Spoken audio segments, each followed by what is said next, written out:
দেশ থেকে আর ভারতে যাবে না কোনো ইলিশ। তাই তো আনন্দে যেন ঝলঝল করছে জেলেদের মুখ।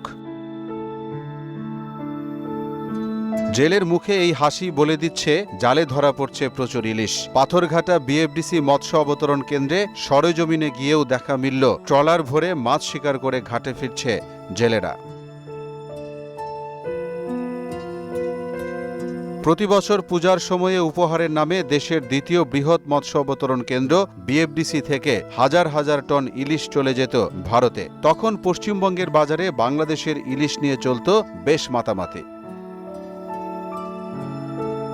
পক্ষান্তরে বাংলাদেশের উপকূলীয় অধিকাংশ মধ্যবিত্ত বা নিম্নবিত্ত শ্রেণীর মানুষের কপালে জুটত না ইলিশের কাঁটাও।